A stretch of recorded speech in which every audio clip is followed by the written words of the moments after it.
Well, thank you for that kind introduction.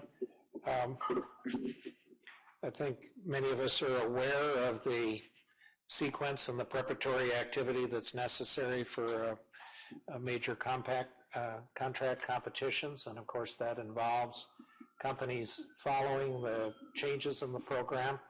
And so rather than to bring a set of slides that you might have seen at one of the previous events, I'm going to try to use the same core set of content and step off and address some of the issues, shaping issues that have brought us to this point historically, some that position cyber for the important support that it's received from Congress and the executive branch, which is reflected in the appropriations for the CDM program. I'm going to spend a few minutes to bring you up to date on our preparations for moving into the contract phase, and then consistent with what Debbie has asked, I'm going to devote some time at the end to project where the foundational steps of the diagnostics and mitigation program are going to possibly take cybersecurity technical initiatives and the future directions of the competitive process for technology. So I think we've got certainly a lot of material to draw upon. Toward the end, as is most efficient and easiest to bring about, I can talk and interact with you almost without limitation, as long as I avoid acquisition-sensitive topics and items that are pre-decisional for budget submissions before Congress. But at a generally attended meeting like this, this is really the chance to ask me just about anything that's on your mind and I can talk to you, whereas I'm unable to, unfortunately, set a precedent of meeting with an individual firm that would result in private sessions with the 208 suppliers of CDM, the 17 major integrators, and a long set of those people that might be involved in the maintenance phase. So when you boil down to it, this is a wonderful opportunity to talk to you, and I look forward to that chance at the end of my remarks. The title of my presentation today is Greater Safety in .gov Cyber Defense. The tasking that came to Steve by Steve Van Rokel to the Office of Federal Network Security at the time, which was later changed to the name of the Division of Federal Network Resilience that I'm responsible for, chartered a very focused goal, but in the context of a much wider challenge. Steve Van Rokel told us it was March the 21st, 2012. This was just a couple of weeks after I had moved over from the Department of State, where I had been the Chief Information Security Officer, that we needed to undertake this first investment of its kind, protecting the federal civilian networks, and it needed to be done in the context of also protecting the custom software of the government and protecting the emerging cloud applications. And in fact, on that day with Katie in the audience, one of the first GSA people I met in that new role, as it turned out, then the Office of Federal Network Resilience was a little bit behind in its homework assignment. It was to do a concept of operations, if I remember correctly, for the FedRAMP program. And at that point, we were gearing up to protect the civilian networks with continuous monitoring, later defined in about April of that year of 2012 as continuous diagnostics and mitigation. Steve Van Rokel's question, the appropriate questions from those at GSA were, how does this fit into the rest of the security initiatives of government? So it was the goal and objective of Steve Van Rokel and Lisa Schlosser and those that were working on FedRAMP to have the CDM program grow up and out of integrated strategy for cybersecurity in the government. And I think many were thinking back that the investments that had been made by the military on the continuous, the Comprehensive National Cyber Initiative needed to use that chance in civilian government just the same as the military had used a couple of years earlier. So the topic is greater safety in .gov cyber defense, where our responsibilities lie. But one of the wonderful things that's occurred in the rollout of the CDM program is that under the guidance of Steve Van Rokel and Lisa Schlosser and the CIO Council, there's been a request that we would go through this step hand in hand with our colleagues from the military and the Committee on National Security Systems. So a trend that has been building from the 2008 time forward in many aspects of the technology and cybersecurity programs. This is an instance where the government on the federal level has by and large been on one page.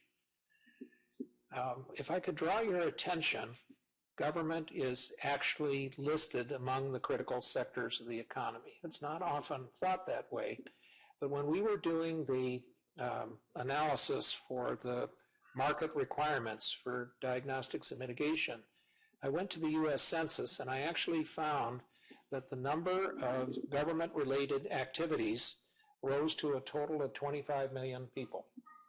That's the sum of everything that is done on the federal level. That includes the contractors which support the federal level, the Defense Department, Defense Industrial Base, but some of the largest numbers are reflected in the 50 state governments, the local governments, territorial and tribal governments, and when you add these critical components together, it's about 25 million people. So at the very outset, I asked you to consider how the government sector sits side by side with some of the other critical sectors of the economy and how we've been affected by the patterns of cyber incidents and attacks that have exfiltrated information. Within the last 2 weeks, a number of you may have read the study that was released by CSIS and sponsored by the McAfee Corporation that estimate that the global impact of the cyber threat is $575 billion annually, with an estimated impact on the U.S. economy of $100 billion in each year.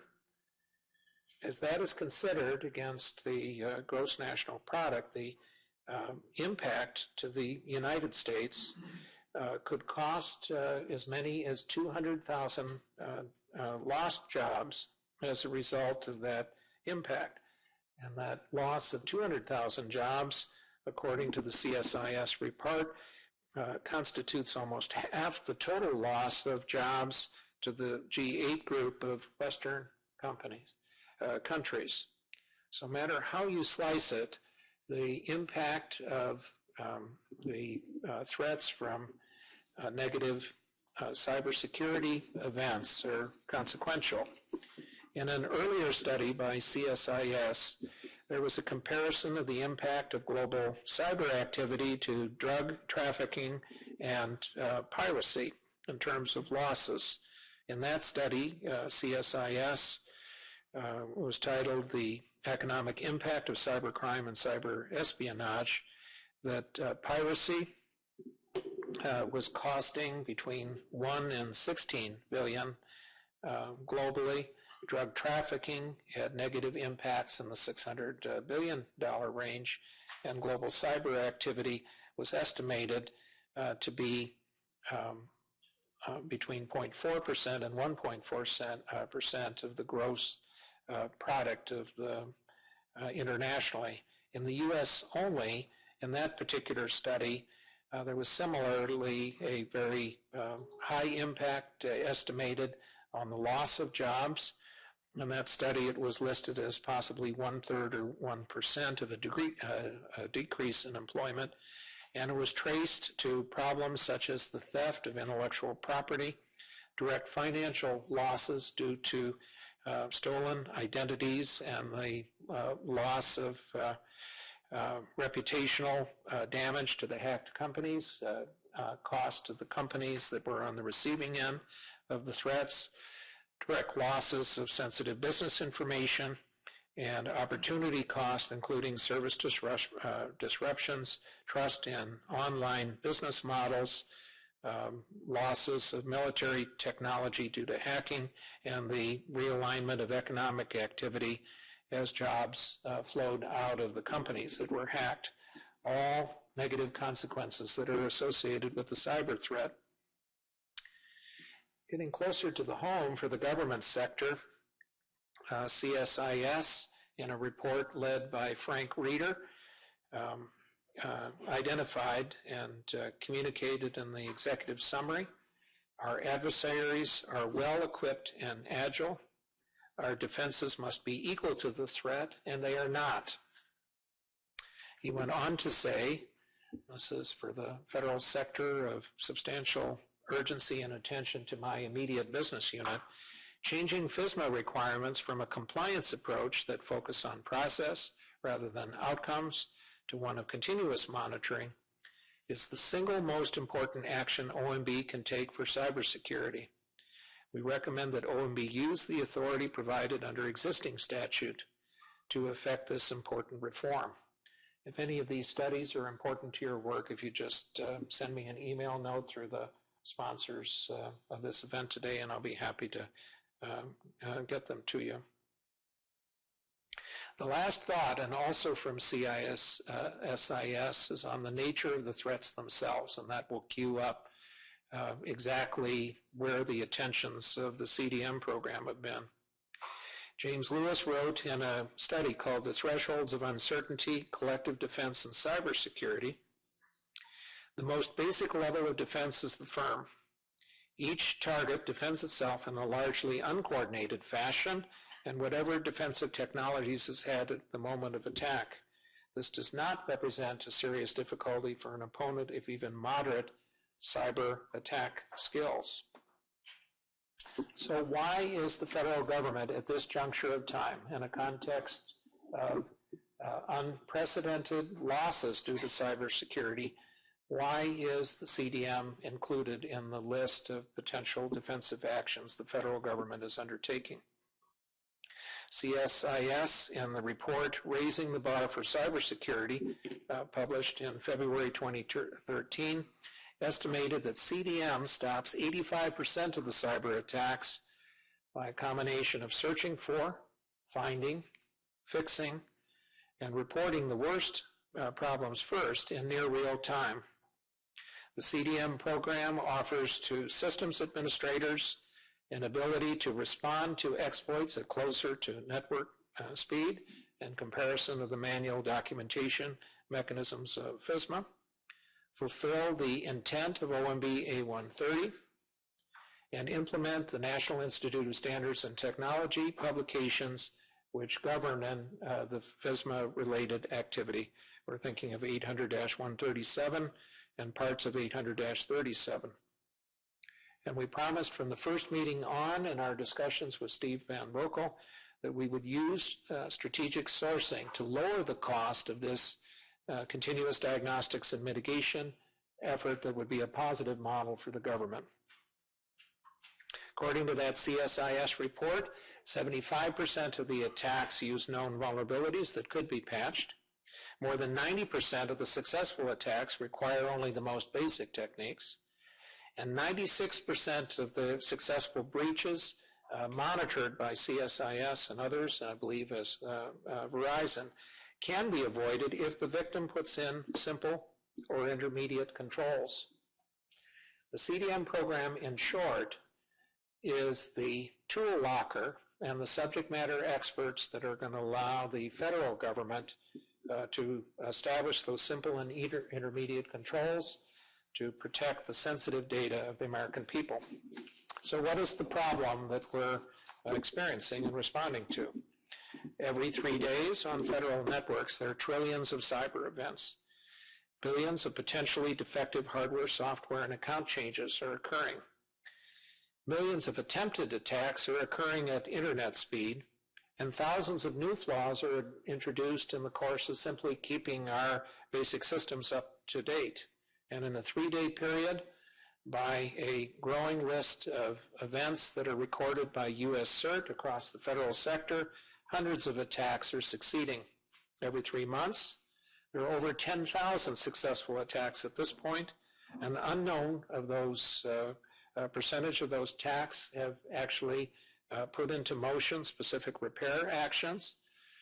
Our best estimates at a government are that terabytes of data have been stolen, yet our response has been dominated by 7,200 reports written on a quarterly basis, ensconced in a 2001 guideline for preparing and submitting security plans of action and milestones.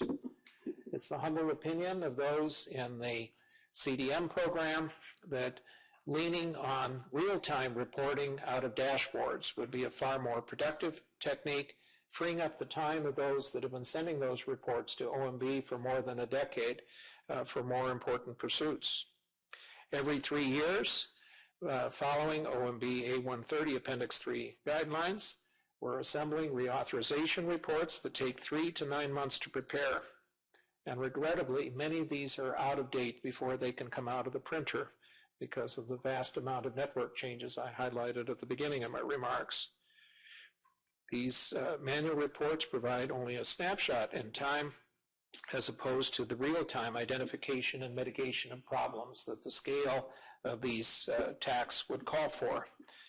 So the current fix, in short, is a concentration on plans, reports, and manual audits that involve 3 months to 3-year remediation plans, triennial reports currently required by federal regulation, and a pattern of manual and audit oversight that in fact has not diminished despite substantial evidence to the contrary that more urgent action is required. We estimate, and I gave testimony to this effect in many of the key components, that a substantial outflow of scarce security dollars have gone for this manual method and regimen. And over time, we've refined the estimate of the cost of this with an OMB study that $600 million annually is spent just on contractor-assisted reauthorization reports, roughly equal $200 million for civilian government, $200 million for the military, $200 million for the CNSS community. By calculating what was submitted to Congress in terms of labor, the manual regimens total as much as $1.9 billion, inclusive of the $600 million spent on reauthorization reports. Our last time we calculated this at the State Department, those reports were coming out at $1,400 per page for something that was not useful by the time it was printed. We took the extra step of measuring the height of paper of this ongoing effort, and I am pleased or unpleased to tell you that it measures 2/3 the height of the Washington Monument annually, or 438 feet high. And that's among the most more popular of the slides that we produce. That's a picture there, and if you would like an autographed copy, I'll be happy to get it to you. Okay. When we asked the CISOs of civilian government what portion of their energy was going to process and compliance, they came back and we averaged the numbers, and it came to be 65%. And the 65% was attributed to manual audits, manual plans of action and reports, manual cyberscope reporting, manual annual testing, and the FSMA portion of the financial statement. Isn't it a sad commentary on government that anything that we shouldn't be doing in the first place, we actually do 2 or 3 times, once for the purposes of FSMA, once for the OIGs, and once for the financial community. Okay, I'm all in favor of oversight. I just would ask that the same energy that goes into the reports would take advantage of the methods of automation. And the implicit message here is that a lot of people are earning a living doing this. All of those skills are needed. We simply need to put better information in front of them as they go about their work. So our current approach on a top level is unresponsive, uneconomic, and unsustainable. And that's what brings us to the present day of launching the Continuous Diagnostic and Mitigation Program. I was commenting to one of my colleagues this morning from private industry that this has been a 11-year pursuit for almost this exact moment. I've been on this topic for 11 years, and doggone it if the dog hasn't caught up with the car. So what will dominate the discussions the next couple of years are that now that we're in a position to implement the proposed alternative, that's substituting automated control testing and progress tracking for what we have been doing. The question is, will we take proper advantage of the event that we've organized here collectively with substantial support from Congress and the executive branch? Our objectives under this alternative approach are to provide near-time results for risk-based decision-making. Our takeaway in a few words is to fix the worst problems first, which implies that it is one thing to know all of the potential risks listed in the 800-53 version 4 catalog, which is now 1,300 discrete security tests, but prioritizing which of those are most urgent to the business mission is even a higher priority. We want to, over time, accelerate defense through faster updates on attacks and methods. This has been encapsulated in a takeaway phrase of reducing the mean time to patch after we've figured out the problems. And ultimately, we want to put the information under the Division of Labor, which has been established with the agreement of the executive branch and Congress, to in essence do the diagnosis at DHS and put the important information in the hands of the departments and agencies to fix the items of greatest urgency. Back in 2011, as opposed to continuous monitoring as a service, the title of the program was Security as a Service. And I went back to those slides in preparation for my remarks today to see what we had been in search of then and how we're making progress in the meantime. There was suggestion of a joint strategy of civilian government would be cheaper due to economies of scale. I'll document that in a few minutes. There was a proposal that rather than having each of the departments and agencies, there's 124 component parts principally, and another level that goes under 286 if you talk to the individual managers that are responsible.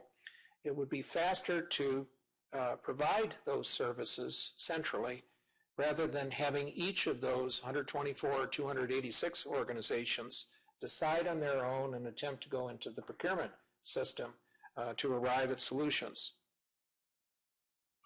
The Department of Homeland Security had created a cyber skills task force about a year and a half ago.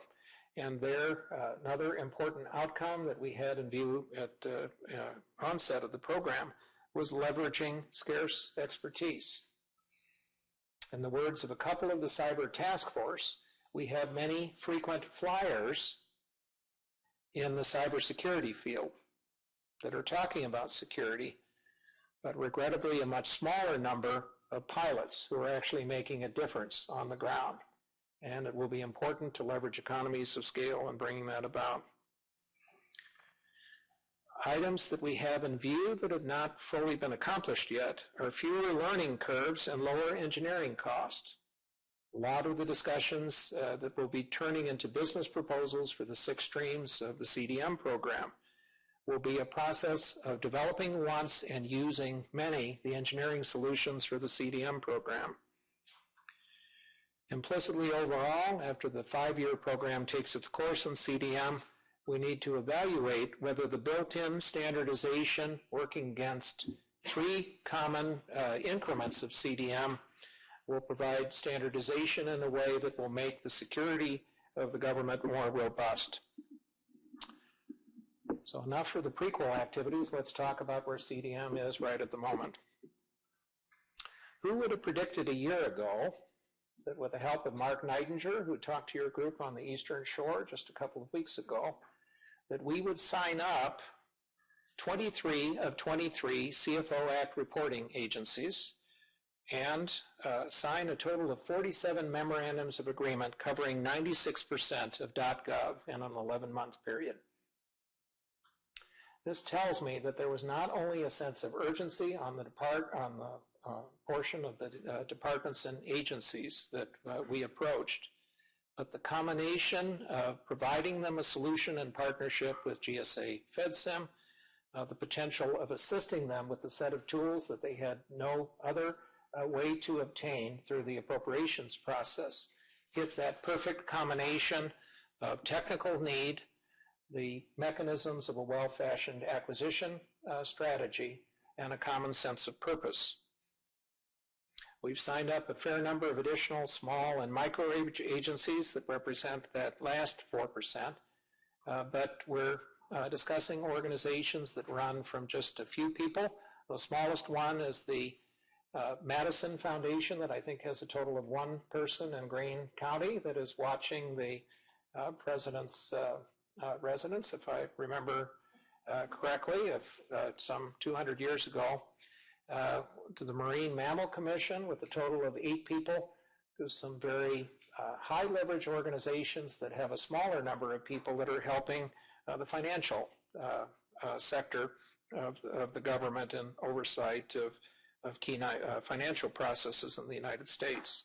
All of that's been happening in .gov that I mentioned, and there have been 15 additional delegations of procurement authority so far that are representative of all of the branches of the federal government, and we have made outreach, as Mark undoubtedly mentioned to you, to NASCIO, the National Association of State CIOs, and the National Association of County Organizations, as the scope of the contract holds open the possibility for.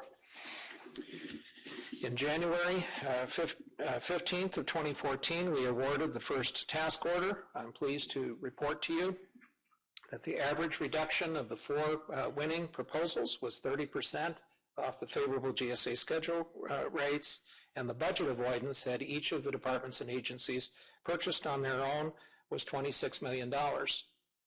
I probably have 26 principal people helping me, and if you work the math on what we pay government people for their salaries and their benefits, that $26 million very likely pays the core portion of my salaries in the project office at DHS for the life of the program, just in the savings of the first task order. What you've seen, and it took several hundred people, including 350 lawyers, to make this happen.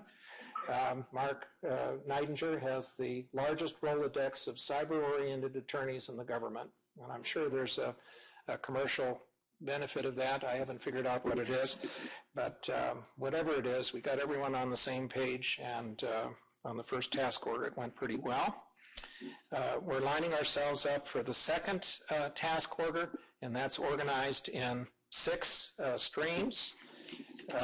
We expect that first one to get underway this summer. The second one is being lined up, and we plan to move through the rest of those that have signed memorandums of agreement until our capacities and available funds ask us to pick up the mantle in the 2015 and to finish the batting order. So task order 2 is underway. All of what we briefed at the vendor meeting is still true and is still happening. And for those that are at the front end of the batting order, my latest information is that all of them are on track. Probably what our business development and technically oriented vendor community may know and see is that those reading rooms are open. And the language and operations of GSA, at the point that the reading room is open, that's a reflection that the games are about to begin for the important acquisition that we do. CDM plans to continue the basic operational model. Is there a person in the room that has not heard the basic CDM briefing before? Could you raise your hand? Okay. So I'm not going to go through what CDM is since you've already... How many of you have heard it more than 5 times? Okay, see? So that's why I asked for the list in advance. I couldn't... To say that your attendees today were part of the usual suspects is with no invidious intent. I recognized almost all of you on the page. So thank you for your continued interest. We hope it will be worth every moment for you. Let me talk about the CDM dashboard, because this is an example. With this last step, we can capitalize and make it worth the entire trip. We contemplate a multi-tiered architecture where the departments and agencies will have their own dashboard on the local level. Now, according to the Federal Information Security Management Act, responsibility for the NIST risk framework for the trade-off of internal balancing of technical versus business opportunities and risks is a responsibility that flows through the Cabinet Secretary, generally to the CIO and the Designated Approval Authority. So our program had to be flexible in a way that allowed those local risk decisions to occur, but blend well with a full situational awareness on behalf of the government, and that's why you see a second level dashboard will be collected and gradually blended in with the sources of information that have been there from the beginning from Cyberscope. I'm not sure it's well understood by everyone that the number of indicators that were reduced of a qualitative variety from Cyberscope dropped some 20% last year and has a similar amount this year. And we're beginning to introduce some automated data collection from SCAP feeds and in major anticipation of drawing sensor information from the CDM program. Leveraging against the size that we knew at the Department of State, what are the potential number of tests that occur by device in the first phase. Our best estimate is that there will be 60 to 80 billion security checks every 3 days by the time the full scope of CDM is up and operational in civilian government. That kind of ongoing review of security tests is analogously closer to OnStar than probably any other model. We're checking whether the windows are open, the doors are locked, whether there's a need for an engine check, whether there's proper inflation pressure in the tires. We are bound by directions from Congress and others to make sure that we uphold all privacy related laws and regulations in the course of our work. That's implemented primarily by keeping the details of diagnostics and mitigation at the agency level and moving the summary level status of particular vulnerabilities without the IP address and any other information that may be captured. Just leave all the sensitive information in the department and the agency where it can be managed. The dashboard schedule is sometime this summer. We'll be going through the commercial off-the-shelf tool alternatives review. We're going to begin discussions later in the fourth quarter and in the first quarter of FY15 with the departments and agencies on how to implement the civilian military concept of operations. It's called the Information Security Continuous Monitoring CONOPS. This was a description of how CDM and the dashboard would work together. It was signed off by the CNSS and the armed services along with the civilian agencies, so we're going to be doing that. And we're pledging an initial operating capability at the turnover of calendar year 15. We project a similar activity to what has occurred in the other diagnostics and mitigation locations around the government, where there will be a series of releases that will add additional functionality. We will have some functionality that will be common across all the departments and agencies and leave room for specific queries or capabilities that can be added on the local level. I have a slide in here about the participation in the basic purchasing agreement, which is continuous monitoring as a service.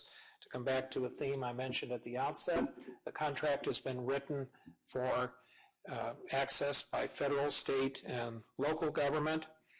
We have multiple methods of outreach to the non.gov related organizations and meetings which are occurring on an ongoing basis where there need to be handshakes between the military and the civilian related functions. And again, very proud to say that there's an unparalleled degree of cooperation among the elements of the executive branch to bring about better cyber protection. One of the action items that we still need to close on to make the basic purchasing agreement capability the most real is to establish a GSA website, but maybe most importantly, an ordering guide that the state and local governments will feel comfortable with, and ultimately including some purchasing templates. I would mention to those that are representing industry in the audience today, one of the most challenging aspects is getting pre-sales engineering available by a telephone call where the departments and agencies can get advice on configuring products so that they can carry their requirements to the point that they can begin estimating exactly what the financial load would be on their department and agency. And although these mechanisms are in place for the purposes of the .gov network protection, we're headed into a mode on the balance of the contract of using CDM to protect the custom software. So although it's an indirect effect of our decision to have the 17 GSA schedule providers as integrators help us blend optimal subject matter, labor, and commodities, one of the enabling factors, the critical path items, is getting that pre-sales engineering. So it could be through a discussion like this with your fine group that's hosting things today that we can come up with a solution to that problem that balances the interest of the 17 principal integrators, yet still gets the departments and agencies the information they need for the later phase of the program. So let me talk about that a little bit. The slide in front of me are the next steps for CDM, and I'm going to do this in separate phases, which are the immediate outgrowths of CDM in its current form, and I need to lay the foundation for what I predict the next 5, 10, and 15 years are going to look like in this space, because I don't project that the cybersecurity challenges are going to diminish at all in our professional lifetime. Well, beginning at the top, we have been at this 11 years, and we have created a body of knowledge to how to go about diagnostics and mitigation, and we have begun posting the training information on the US CERT website. In fact, Dr. George Moore may eventually be a YouTube celebrity of minor note. He's beginning to do 20-minute training segments that turn his 6-hour training that he's been giving the government and the CMAS vendors and others that are interested. It's going to go into a digital form. So for those in the audience that have commercial clients on the state and local level, I think now is the time to begin referring those people to the US CERT website and learning a little more of the foundational aspects of how a diagnostics and mitigation program would run. Those toolkits, we call them, are a combination of frequently asked questions. There are some webinars. We've gotten some recent help from another part of government in capturing PowerPoint slide content with some information about diagnostic and mitigation foundational particulars that goes along with it. And over time, we hope to have a rich set of videos that you can point to. We are in the process of creating packages of material for the program overall, but eventually against 14 capabilities, we call them. A number of you that have been following the program technically over time know about the 14 capabilities, which map roughly and are encompassing of the 800-53 catalog. So you're going to find the training collected by asset management, vulnerability management, configuration setting compliance, and through the rest of the items on the wheel. And eventually, your customers, I think, should also become familiar with that. So the U.S. website has that. I have a small number of business cards. If you're not familiar with those web addresses, which I can pass out and I'll put on the table at the end of the meeting. We received an assignment from our Assistant Secretary, Dr. Andy Osmond, who's been with us now 3 months. We actually received this assignment about a year ago to assure that the CDM program was consistent with the NIST cybersecurity framework that has been discussed regionally around the country. So at the top level, and I have supporting information, I want to assure you that we have planned a way of taking the CDM program to build out and execute the NIST cybersecurity framework.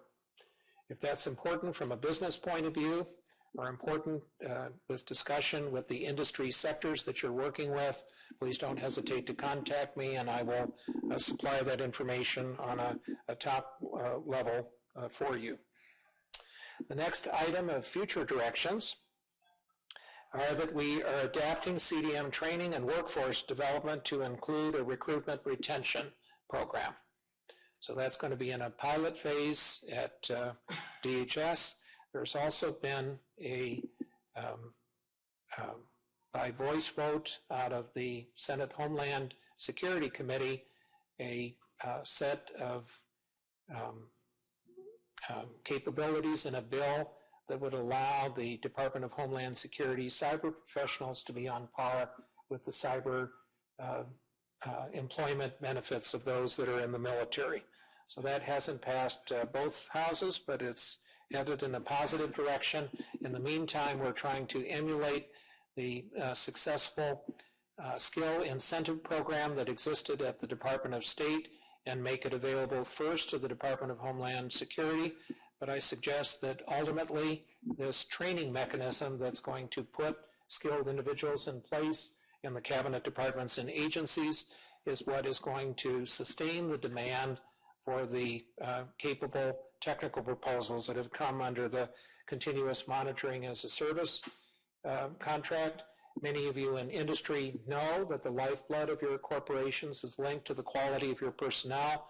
I would solicit your support in seeing to it that the training budgets for government cyber personnel would keep pace so that we can have an active partnership and tackle this in a public-private partnership manner.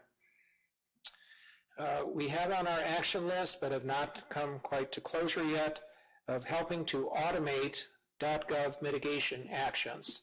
So the Division of Labor agreed upon with Congress was the separation of the diagnostic responsibility at DHS and the mitigation responsibility at the department and agency. And as sure as I'm standing here, before the CMAS contract comes to the end, we're going to go out and get some tools that will see that those patches can be pushed expeditiously out so that when we find them in the dashboard and we truly have to converge on lowering the surface area of the attack fabric, I call it, that we will have the mechanisms in place to do so. So you heard it here first. We have now an active program in place for incorporating leap-ahead technology into all phases of the CDM program. And if any of you have new products or missed the initial outing with the 17 vendors and would like to add your products or services, all avenues go through Martin Stanley and Chad Bayer, who have a program in place for evaluating new technology. Now, I probably get 3 or 4 email a week of people that have not heard of CDM or the continuous monitoring as a service program. So apparently our public outreach, notwithstanding the number of times that you've heard this briefing, is still wanting. Often the people that approached me the first time said, in the typical business development model, "Hey, John, would you open up your calendar and sit down with you?" And I sit down with you and tell you how my product can serve your needs. The basic principles from the beginning of the program have not changed. The only avenue for conversations is at generally attended meetings. The only avenue onto the contract is through one of the 17 principal vendors. So what we're going to do is to evaluate those next generation products that have technical modernization or leap ahead characteristics. We will match the activities carefully against current business needs described in prior statements of work, like in increment 1, and those requests for information that were released on April the 21st for future work, and there'll be increment number 3 that will come in the future. After we find the content we need, and commercial off-the-shelf products are still our favored avenue, then we will know a short list of products. Ideally, there will be competition, and the next step will be we will alert the 17 vendors on the nature of those products and leave the questions of teaming between the 17 vendors and those prospective new products. And as a consequence of those discussions, we would expect that one or more of the integrators would sign on and have those new products available for the task order competitions that will be occurring. Okay, so that's the method of incorporating the leap ahead. It's also the method for those of you that were not part of the 17 vendors would still like to participate. So they're, not to steal the phrase which was already taken for FedRAMP, there are a limited number of on-ramps into the CMAS program, and I've named them. Talk to me at generally attended meetings, or participate in the Leap Ahead program, or wait for one of our industry days or webinars. Sorry, when you do it the scale for 29 million people, you need on-ramps. Although my grandfather, who was a college professor, swore that the correct thing to do with ramps was to wait until the college students walked where they intended to and then pave on top of where the students walked. So maybe what we ought to do is to keep track of our footsteps in CDM, and then we can pave the correct paths in the next round of the contract, which is all going to come on us sooner than we would imagine. Yes, ma'am? Can you mention say those 2 names again? Well, actually, what I'd be happy to say them, and I will. But what you should do is you should write me, okay? I'll give you my business card. You write me an email, and there's no one that reads my account except me, okay? So sometimes after a meeting like this, if you all, the moment I walk out the door, if you write me an email, I will personally handwrite a response to you and try to remember our quick conversation. The names of the people are Martin Stanley and Chad Baer. But what you need to do, sometimes we need to emulate our customer service very actively. Thank you so much. You write me a note, and yes, well, we could, I'll pass some more out. I may run out, but I think the sponsors of your meeting have my email address. And for most of you attending today, I think I've received email from many of you before, if we haven't met. Okay. Now, you thought protecting networks was big. Critical application resilience. So Dr. George Moore, who's traveled with me on this entire journey, he's been with me now since 1997. You totaled up the number of years. He tells me that of the 800-53 controls, about half of them are covered in network protection, and the balance of them are in some kind of application. So there's 6,000 moderate and 1,200 high systems of government. And I estimate that that's about 40 to 60% of the 80 billion which is spent annually on information technology. So if you run the percentages at a gross level, no one's disagreed with me since I quoted this a couple of years ago, that's an outflow somewhere between $31 and $47 billion a year. That is a much bigger market than what is going on now for the protection of the government networks. The bad news for our business development colleagues, it's also far more dispersed.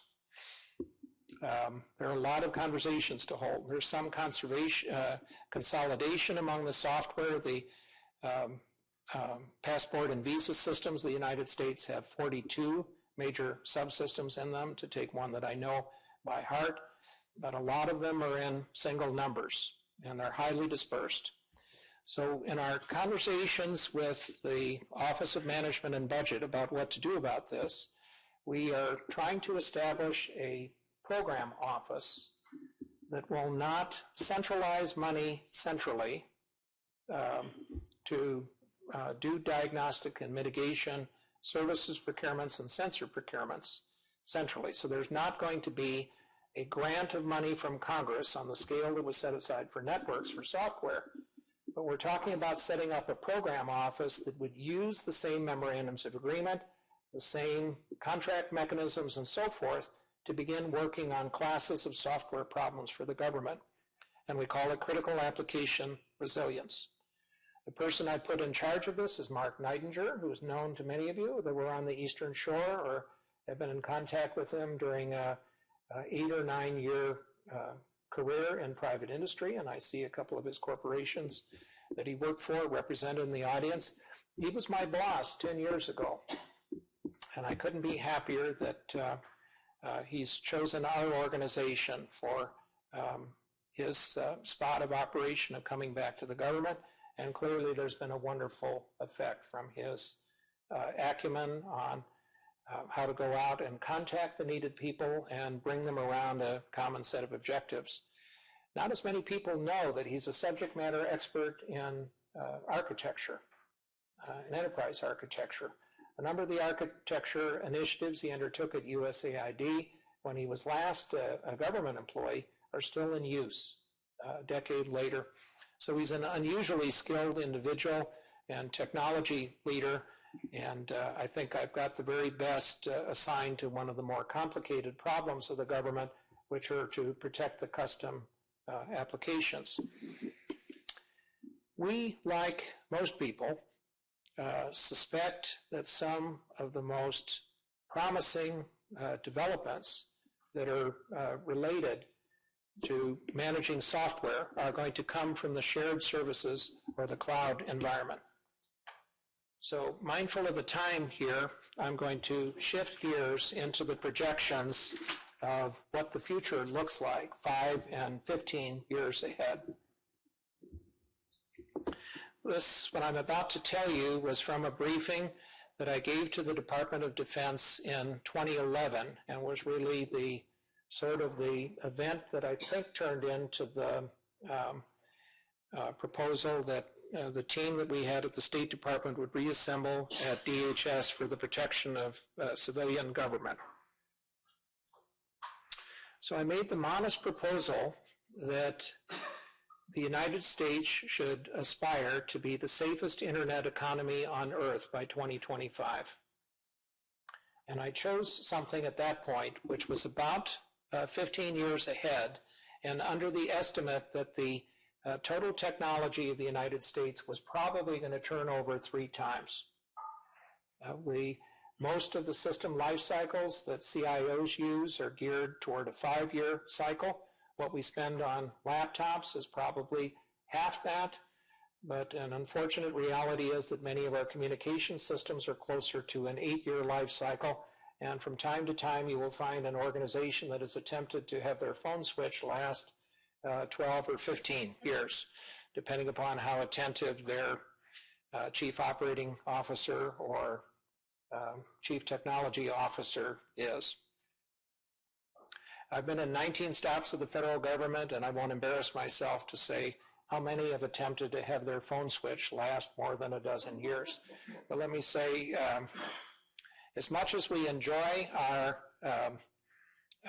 personal computers connected to LANs, try disconnecting the telephones or make them unreliable when someone from Congress or someone from OMB or some critical partner from private industry calls.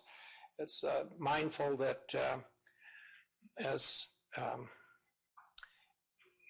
comfortable as we've become to depend upon every technology we have every time we are there, our conduct does not exactly match our expectation in every respect. That tells me that many of our CIOs and CISOs will remain fully employed for quite some time to come.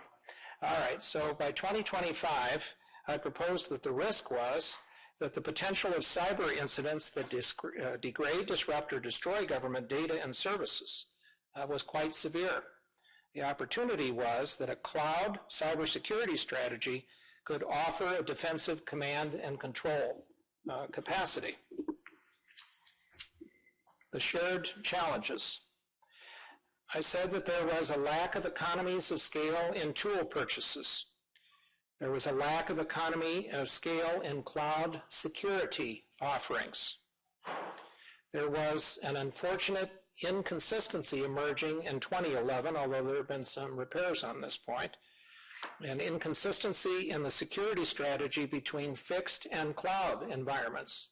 We've been down one path for the networks that we had 25 years of experience. And at the outset of the Cloud First initiative, there was not an equal emphasis on security in the cloud environment, but FedRAMP has gone a good way to stopping that. And then the next thing that I would tell you is that there was the absence, I say for metaphorical effect, I'm reaching into my bag for the closest thing I have to a hammer, okay? And just imagine in your mind, instead of the umbrella, which I carry to make sure it doesn't rain before we get home, this is actually a hammer. So I said that a brainstem is needed to facilitate defensive command and control in response to incidents. So let's talk about what a brainstem does in relation to command and control. I held my finger out here and I began wailing on my finger with this hammer. Okay, work with me. The first time it would happen, if I had a brainstem in place, I would say, you know, that hurt. Okay, and if I was a little slow on the uptake, lean back and it happened a second time, I would probably, if I had a brainstem in place, I would reposition and get out of harm's way. I would certainly not stay for the third time, where my finger would be hammered flat. Can you imagine the federal government and the critical sectors of economy taking hit after hit that I've described initially in my briefing, which now amounts to losses of more than $100 billion a year and no systematic method to reposition critical and sensitive assets out of harm's way? It's as if we are continuing to take beatings to our extremities. It follows up the nervous system to the back, and it never makes, for a 6-inch gap, it never makes it to the action center to reposition. In military terms, this is a defensive command and control system. And I argue that such a system needed to be in place, talking to the military. The positive aspect is that there could be a future designed in protection from incidents where prevention of degradation, disruption, and destruction of critical applications could occur. And Dr. Ron Ross's recent remarks point to this. Finally, on the positive side, scaling in tools and workforce capacity in face of growing threats could respond. What we had at the State Department in 2008 created a defensive command and control system. We had deployed sensors that were already in the environment and captured information out of the operating systems. We pulled it to a central location. By the sum of attaching a number to every one of the known risks, we had an attack fabric which would fit between the corners of my hand.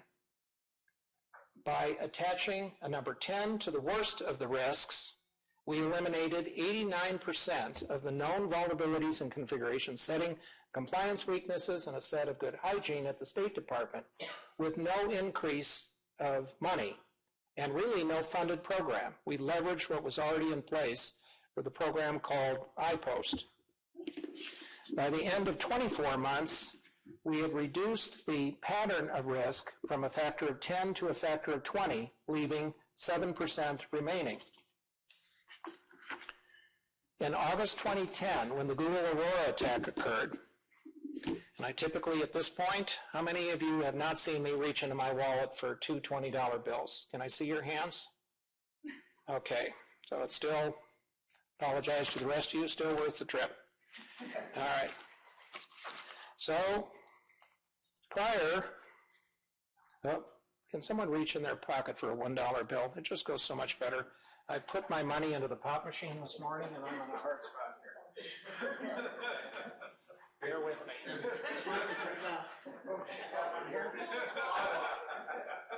Prior to the implementation, and I'll give this back to you in a minute, because there's no gifts come to the government. Okay.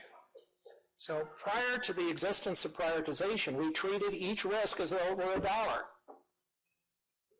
The National Vulnerability Database establish risks between 0 and 10. So we took a good thing and made it better and put the equivalent of two $20 bills of risk on the number 10 risk, which was the Google Aurora attack, Microsoft Internet Explorer 10-42. And by putting 40 risk points, queuing it up in the dashboard, we went from 0 to 84% patched in 7 days and 0 to 93% in 30 days, with now almost no automated capability for patching. This was prior to the availability of products that can put patches in the background, just by changing the numbers, okay? That created a command and control system. Now with the basic methods in place for prioritization and collecting risk, we changed the numbers of what qualified for an A grade by elementary school numbers of simply averages. And by making it 2/3 more difficult, okay, to achieve a letter grade of an A, an average number of risk points per personal computer at a standard of 40% in 2010, that was in April 2010. By October 2010, we had eliminated an additional factor of 10, as I've mentioned, in the risk for the organization. So the combination of correctly mapping higher point values on the critical lists, queuing up the worst problems to the top, we created the effective command and control system. And though it's the subject for an advanced conversation, we found that we could move accumulated risk points between organizations that were responsible for software development that protected a critical application system in the Department of State, from the software developers to the testers, kind of like a cloud of unhappiness through them, and removed vast proportions of the risk related to the Java runtime environment by the exact mechanism, and did it across organizational and functional boundaries of the workforce. When the Wall Street Journal investigated this pattern, we compared this to a market of risk that functioned exactly the opposite of putting a higher value on a stock. The risk market functions as designed by the Department of State and now carried out by the Department of Homeland Security into an allocation prioritization scheme for how the time of the contractors and the government workers are going to be allocated to reduce security. Because we found at the Department of State that only 20 to 30 minutes a day was available on the part of the land administrators to take care of security problems. So we believe we have in our hands everything that is needed for a defensive command and control system. It's been in front of us. Recently, Alan Paller raised the question of whether the program could be successful if we collected the data and we didn't use it. And although only 2 or 3 words of his remarks at the FSA event were recorded by the political reporter, for those of you that were on the data stream, and I'm not going to repeat it, okay, he was right. What do we say about the departments and agencies that have spent a fortune on sensor-related data collection and the labor to manage it, but are not using it to reduce their known risks against what I told you at the outset, that better than 85% of the known problems can be prevented if we attend to worst problems first? So the entire mechanism that we're building is going to focus on that dashboard and creating this future command and control system. We need to do it not only for the government, but institute it across the critical software and the custom applications. And eventually, my prediction is, moving 10 to 15 years out, we've already run the calculations, as much as 2/3 of the security testing, which is in the 800-53, can be automated and embedded in a shared service security office offering that will not require intervention of people on the ground. We can save the time of the human beings to go after and diagnose specific incidents for lessons learned, and leave the problems to the computers and those that run diagnostic environment for doing the bulk of our 800-53 related security. So that's my projection of where things are heading.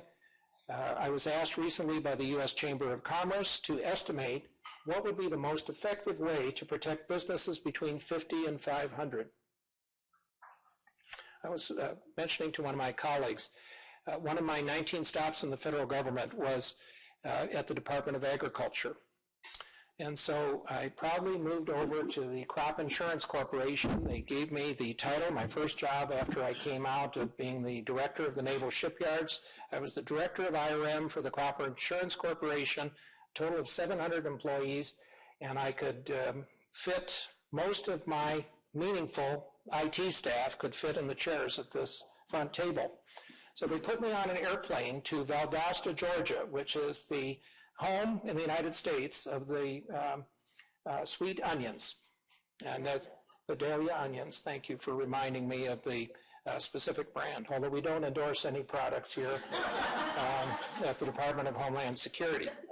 But that sweet onion of international appeal, okay, was protected for the purposes of crop insurance. So I went to Atlanta. I caught a crop duster to Valdosta, Georgia, which, if those of you that know your Georgia, southeastern United States geography, is that's doggone close to the Florida line. And the entire terminal would be about the size of that hallway out there. So someone meets us from the business unit that's watching crop insurance in the Valdosta immediate area, and I walk into a facility that has 12 people. Okay? And they introduced me to the IT guy, who they were lucky to get with a 70-mile commute from a Army base. And I regret to tell you, he was dressed in a Evel Knievel outfit. He had fluorescent red, white, and blue, and this was about the time that Evel Knievel had aimed to jump over the Grand Canyon or some other, it may have been a fountain in Las Vegas or one of his other. So I'm here in real time. If you think back then, the entire security of the onion supply in the United States, in terms of crop insurance processing, was in the hands of Evel Knievel, GS-9, who apparently had not passed muster for the U.S. Army 70 miles away. And that happened, okay, back in 1994, 20 years ago. I concluded then, okay, that there were some jobs that we would reserve to local administrators, but there were some that we were going to have to use the extraordinary skills and abilities of our major integrators in Washington, and we were going to have to provide those services rather than to be dependent upon the skills and abilities of those that are in the marketplace. Our economy is spread across 50 states. I maintain that the direction of things that are going to head is going to have to be into a shared service security environment. Okay, as we run out of time here, if there are any of the topics that I've mentioned that you'd like to go into further through the sponsors of this event today, you can get my email. I've got a small number of cards left, and I'll be happy to respond. At this point, are there any questions from the floor? Yes? So we're not going to talk about procurement information. Well, you can ask me a question, and if it's acquisition sensitive, I won't be able to respond. The guidance you're giving right now to the agent, can you talk to us about the guidance you're giving the agencies in terms of seeing vendors, not seeing vendors? Yeah. I'm hearing a whole bunch of different things. Well, if someone for GSA were standing up here, you have full right and ability to interact with any of your customers across government on accounts that you currently have in place. But the channel for doing CDM-related work is through the ones that I've mentioned. So I think there's an understanding that business development people are paid to make contact with customers. There's nothing about the central program that will prevent that normal course of activity from occurring.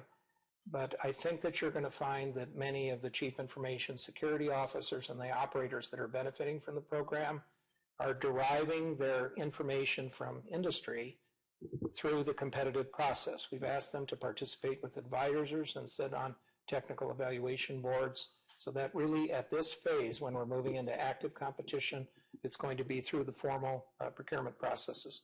In the later phases, you'll have an opportunity to hear questions about managing privileges and perimeters as part of the gear up for increment 2, and the same thing we'll have in increment 3. So you're not prohibited from your normal business development and outreach, but I think similar to the necessary structures at my level for shortage of people, I don't think that there'll be many private sit-down events. I think there'll be more informal at events like this where you'll have a chance to catch up with your customers. Yes. So John, do you all have some sort of a governance structure where you've got, an agency, group that either, or more than one agency group that specializes in different swim lanes, or, how you bring your agency people in, and is it a formal structure? Can you talk a little bit about that? Yeah. So we had Mark Neidinger, in fact, created this. It was called the Early Engagement Group, and we met, I think it was 7 times over a year. That brought us up to that initial step that turned into the competition for what will be the bulk of the sensors and the labor. We're now changing that format to gather by the 6 streams that are under competition. And so your access mechanisms that are going to be more open and formalized will be your CIO council entities, like the Information Security Identity Management Committee. That's where the analysis of the requirements are likely to occur. The Early Engagement Group, when it met, was contacted for a foundational survey and a more detailed survey that followed. So in that 12-month period, we pretty much gathered up all the requirements for phase 1, and we'll repeat that cycle again. Yes? Yes, Mike. At the training centers, one of the challenges we're discussing right now is the protection of the data that's going to populate the dashboards and allow us to be vulnerable. Yeah. We are interested in mechanics or the permissions that you will probably want to have implemented in various agencies or even at DHS in order to ensure the data is protected and that you have access. I'm just interested in how you're approaching that. How to protect the data. Well, for a portion of government, and especially the small departments and agencies, I think that the end outcome we anticipate for some of the most sensitive information is going to be in a dedicated cloud with all of the virtualization and encryption, which is common in a dedicated cloud. So that's the way that I think you're going to see the bulk of the number of the 124 departments and agencies function. On the civilian side, we establish a method of security so that only departments and agencies can see their own data, so there'll be a substructure of security which is in behind it. Only those people that have a need to know vulnerability down to the IP address will have access to that information. So I think all of the expected methods of protecting the data, the utilities which are available in the National Cyber Protection System are going to be utilized to help assure the protection of the civilian data. So I'm sure there'll be additional measures taken over time to protect that information, but in general we will be putting that detailed data under the supervision of the local CIOs, and their practices for protecting information will be implemented in that way. Okay. Any additional questions? Okay. Very good. Thank you very much.